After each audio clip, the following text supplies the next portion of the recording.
BRS party వాళ్ళు వాళ్ళకి రుణమాఫీ కాలే, ఇది కాలేదు, అది చెప్పారు, ఇది చెప్పారు అంటే బంధ సృష్టిస్తారు. ఇక్కడ ఉన్న వాళ్ళంతా మీరు నాయకులు. రేపు పొద్దున స్థానిక సంస్థ ఎన్నికలు ఉన్నాయి. ప్రజలకి మనం చెప్పగలగాలి, అవును మేము 2 లక్షల రూపాయల రుణమాఫీ, సరే మీ ప్రకారంగా మీరు 50% అని అంటారు, మా ప్రకారంగా మేము 90% ఇచ్చినాం. కానీ 50% అయితే మేము ఇచ్చినాం కదా సంవత్సరంలో. మీరు 10 ఏళ్ళు మొత్తం వచ్చి కూడా వడ్డీ కూడా చెల్లించలేదు కదా, అది మనం చెప్పాలి. ఈరోజు బస్సు ప్రయాణం చేస్తున్న ప్రతి మహిళకు కూడా ఉచిత బస్సు ఫెసిలిటీ మనం కల్పించినాం. కొన్ని గ్రామాల్లో బస్సులు వస్తానని గ్రామాలు కూడా ఉంటాయి. అవును మేము ఈ గ్రామాన్ని కూడా తీసుకొని వస్తామని బలంగా మీరు చెప్పగలగాలి. 200 యూనిట్ల లోపల ఉచిత కరెంటు ఉపయోగించుకుంటారు. దాని గురించి మనం ప్రస్తావించే పార్టీ నాకు ఇచ్చారు, కాంగ్రెస్ పార్టీ నాకు కావాల్సిన కంటే చాలా ఎక్కువ ఇచ్చారు.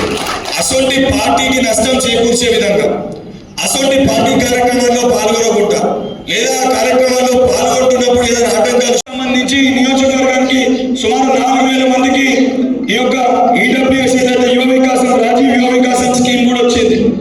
ఇటువంటి అనేక సంక్షేమ పథకాలు ఈ రోజు మనం ఇస్తున్నాము. ఇవన్నింటినీ ప్రజలకి బలంగా గట్టిగా చెప్పాల్సిన బాధ్యత మీదే. ఏదైనా ఊర్లో ఒకరు వచ్చి రైతు రుణమాఫీ కాలేదనేసరికి మన గ్రామ శాఖ అధ్యక్షుడు వచ్చాడు, అవునా గ్రామంలో 40 ఎకరాల భూమి ఇస్తాడు, ఒక ఊర్లో ఇచ్చిండా? ఈరోజు మీరు ఇందిరమ్మ ఇల్లు ఇస్తుంటే మనం గట్టిగా బలంగా చెప్పగలుగుతాం. ఇందిరమ్మ ఇల్లు లేని గ్రామం ఉంటుందా? ఇందిరమ్మ ఇల్లు లేని గ్రామం లేదు. పొద్దున తప్పనిసరిగా మా ప్రభుత్వం కూడా, ఇప్పుడున్న కాంగ్రెస్ ప్రభుత్వం కూడా 100% మేము డెఫినెట్ ఇల్లు కట్టిస్తాము అని మీరు బలంగా గట్టిగా చెప్పగలగాలి. బలంగా గట్టిగా మీరు చెప్పుకోలేకపోతే రేపు పొద్దున ఆ ఇబ్బంది, ఆ సమస్యలు మీరే ఎదుర్కొంటారు. రేపు పొద్దున సర్పంచ్ ఎన్నికలు, ఎంపీటీసీ ఎన్నికలు, జెడ్పీటీసీ ఎన్నికలు ఉన్నాయి. రేపు పొద్దున వచ్చే ఎన్నికలు కార్యకర్తల్ని నాయకులుగా మార్చే ఎన్నికలు. ఆ ఎన్నికల్లో పార్టీ బలపడాలన్నా, మనం బలవంతులుగా కావాలన్నా ఈ కార్యక్రమాన్ని క్షేత్రస్థాయిలో విజయవంతం చేసుకోవాల్సిన బాధ్యత మీ అందరిపై ఉంది. ఇది మీరు డీలో పెట్టుకొని ఏదో తూతూ మంత్రంగా, రామమాత్రంగా ఈ కార్యక్రమం చేసి మమ అని చెప్పి జరిపిస్తే రేపు పొద్దున ఎన్నికల్లో కూడా ప్రజలు మమ అని చెప్పి మనం కూడా పక్కన పెడతారు. సో గ్రామ శాఖ అధ్యక్షులు, ఏడుగంటల గ్రామ శాఖ అధ్యక్షులు ఎవరు? 200 కోట్ల రూపాయల వరకు రాష్ట్రంలో బోనస్ ఇచ్చినాం. సన్న వడ్లకు 500 రూపాయల బోనస్ యాసంగిలో కూడా ఇస్తాం. బస్సు ఇచ్చినాం, 500 రూపాయల సిలిండర్ ఇచ్చినాం, 3500 ఇల్లు ఇస్తున్నాం. రాజీవ్ యువ వికాసం 6000 కోట్ల రూపాయలు ఇస్తున్నాం సబ్సిడీ ద్వారా. 15% ఎస్సీ ఎస్టీ బీసీలని, ఈ మైనారిటీలని వీళ్ళకి లోన్ ఇచ్చిండ్రా? ఆ రోజు కాంగ్రెస్ ప్రభుత్వం ఉన్నప్పుడు మేము ఇచ్చినాం. నేనున్నప్పుడు చాలా సబ్సిడీ ద్వారా 90% సబ్సిడీ ఇచ్చినాం ఎస్సీ ఎస్టీలకు. ఆటోలు కొనుక్కుంటుండే, చాలా మంది ఆటోలు కొనుక్కున్నారు, చాలా మంది వ్యాపారాలు చేశారు. 90% సబ్సిడీ ఎస్సీ ఎస్టీలకు ఇచ్చినాం, బీసీలకు 80% ఇచ్చినాం. 10 ఏళ్ళు పట్టించుకొని ఇవాళ వచ్చి ఏదో మాట్లాడుతున్నారు, ఏం చేస్తున్నారని. 57,000 ఉద్యోగాలు ఇచ్చినాం. 57,000 ఉద్యోగాలకు 4,000 ప్రతి ఏడాది 4,000 కోట్ల రూపాయల భారం పడుతున్నది. 4,000 crores. మరి ఎందుకు చేయలేదు? 57,000 మంది అని 57,000 కుటుంబాలు ఇండైరెక్ట్ గా 2.5 లక్షల కుటుంబాలకు లబ్ధి జరుగుతుంది. 10,000 టీచర్ పోస్టులు ఇచ్చినాం. ప్రతి 2 సంవత్సరాలకు ఒకసారి డిఎస్సీ పెట్టేది కాంగ్రెస్ ప్రభుత్వం కానీ, అంతకుముందు తెలుగుదేశం ప్రభుత్వం కానీ. ఈ దూరం వచ్చిన తర్వాత డిఎస్సీ లేదు. 10 పెళ్లి చేసుకోకుండా పిల్లలుండే, పిల్లలు చెప్పడం లేదు. ఇవాళ 10 ఏళ్ళ తర్వాత కాంగ్రెస్ ప్రభుత్వం వచ్చింది, ఇవాళ ఉద్యోగాలు వచ్చినాయి, ఇవాళ పిల్లలు కూడా పెళ్లిలు అవుతున్నాయి. ఇక కాన్స్టిట్యూషన్ ఉంటాంటే మనకి రాజ్యాంగం అవుతాం. నిజంగా కూడా రాజ్యాంగం వల్లనే కదా ఇవాళ ఈ రాజ్యాంగం వల్లనే ఇవాళ దళితులకు, గిరిజనులకు, బలహీన వర్గాలకు రక్షణ ఉన్నది. ఇవాళ రిజర్వేషన్లు ఉన్నాయి కాబట్టి కదా వాళ్ళు స్వాతంత్రం వచ్చిన తర్వాత ఆ రిజర్వేషన్లనే వాళ్ళ కదా ఈ దళిత, గిరిజనులు, బలహీన వర్గాలు ఇలా అంతో తలెత్తుకొని తిరగలుగుతున్నారు ఈ సమాజంలో. లేకపోతే అదే 2 క్లాసుల విధానం ఉండేది, అదే అంటరానితనం ఉండేది కదా. ఒకవేళ ఈ రాజ్యాంగమే లేకపోతే, ఈ రాజ్యాంగమే రక్షణ కల్పించకపోతే అదే అంటరానితనం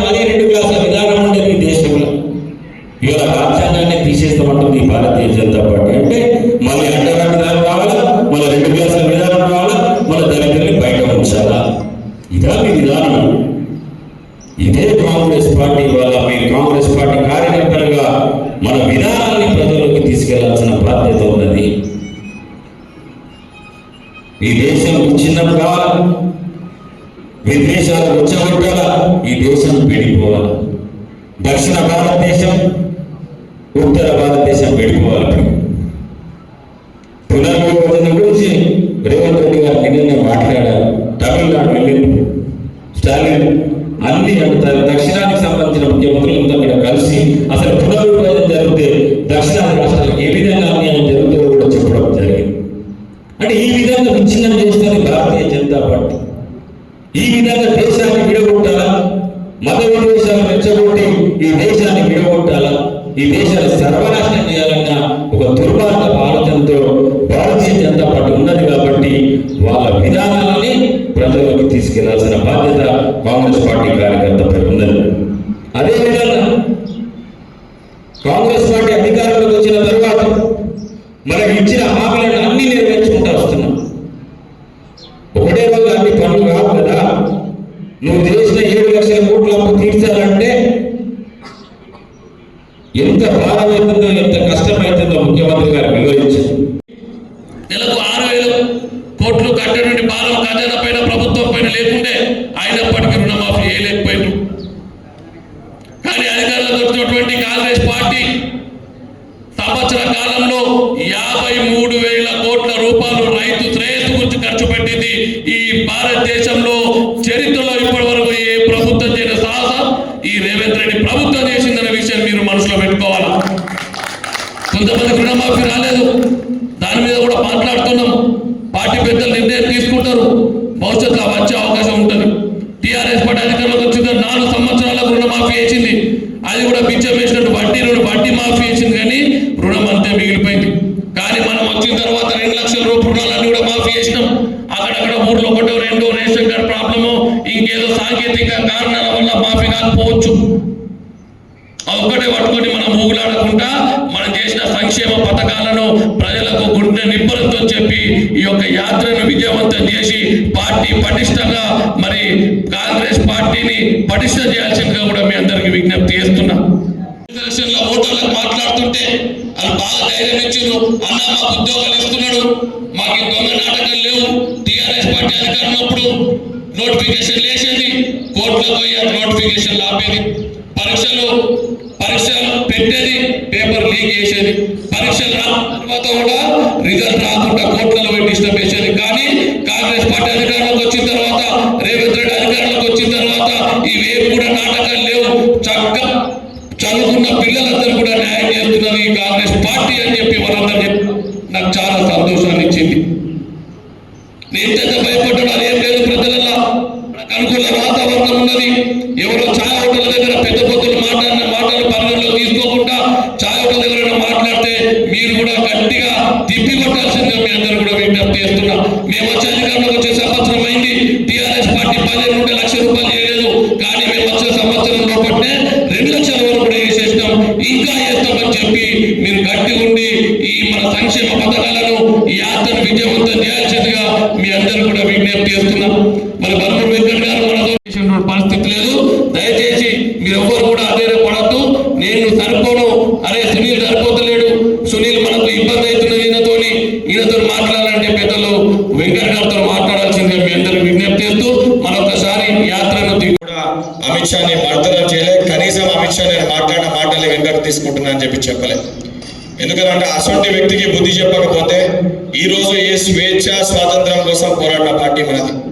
గాంధీ వారసులుగా ఈ స్వాతంత్రాన్ని, రాజ్యాంగాన్ని కాపాడాల్సిన బాధ్యత మనపైన ఉంది. కాబట్టి గాంధీ వారసులుగా క్షేత్రస్థాయిలో జై భీమ్ అని చెప్పి మన ఈ కార్యక్రమంలో పెట్టుకోవడం జరిగింది. అంబేద్కర్ గారిని వారు అవమానించారు కాబట్టి దాన్ని ఉద్దేశించి అంబేద్కర్ గారి స్ఫూర్తి, రాజ్యాంగం గురించి ప్రజలకి తెలియజేయాలి, భారతీయ జనతా పార్టీకి బుద్ధి చెప్పాలని జై భీమ్ అని పెట్టుకున్నాం. గాంధీ గారు మనకి అధ్యక్షులే కాంగ్రెస్ పార్టీకి ఇది 100వ సంవత్సరం. 100 సంవత్సరాలు పూర్తి చేసుకున్నారు.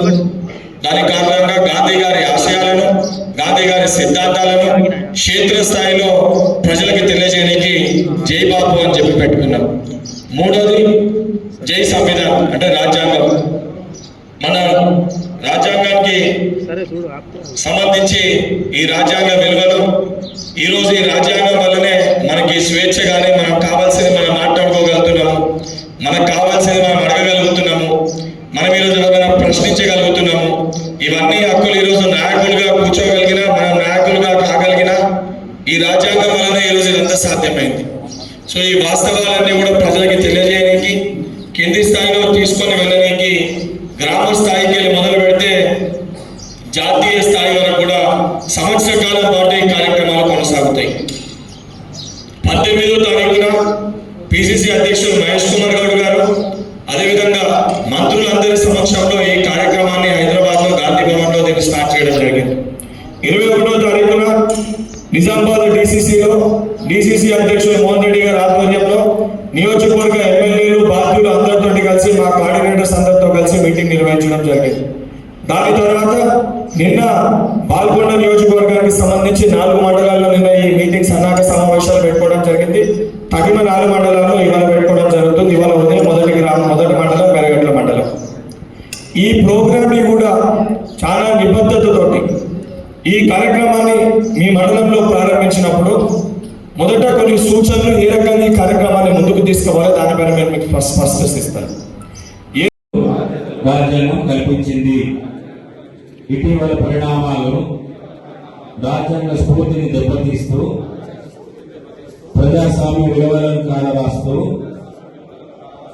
సమాజంలో అశాంతిని నెలకొల్పుతున్నాయి. విభేదాలు సృష్టిస్తూ రాజకీయ మనుగడ కోసం విద్వేషాలను రెచ్చగొడుతున్నాయి. ఇలా ప్రపంచంలోని గొప్ప రాజ్యాంగంగా భావిస్తాము. మాకు సార్వభౌమత్వ, సామ్యవాద, లౌకిక, ప్రజాస్వామ్య, గణతంత్ర రాజ్యంగా నిర్మించుకోవడానికి సాంఘిక, ఆర్థిక, రాజకీయ న్యాయాన్ని, ఆలోచన, భావ ప్రకటనను, అంతస్తుల్లోనూ అవకాశాల్లోనూ సమానత్వాన్ని కల్పించడానికి కుల, మత, ప్రాంత, వర్ణ, లింగ, ధనిక, పేద లాంటి ఏ రకమైన భేదాలు లేకుండా అందరికీ సమాన హక్కులు, బాధ్యతలు రాజ్యాంగం కల్పించింది. ఇటీవల పరిణామాలు రాజ్యాంగ స్ఫూర్తిని దెబ్బతీస్తూ ప్రజాస్వామ్య విలువలను కాలరాస్తూ సమాజంలో అశాంతిని నెలకొల్పుతున్నాయి.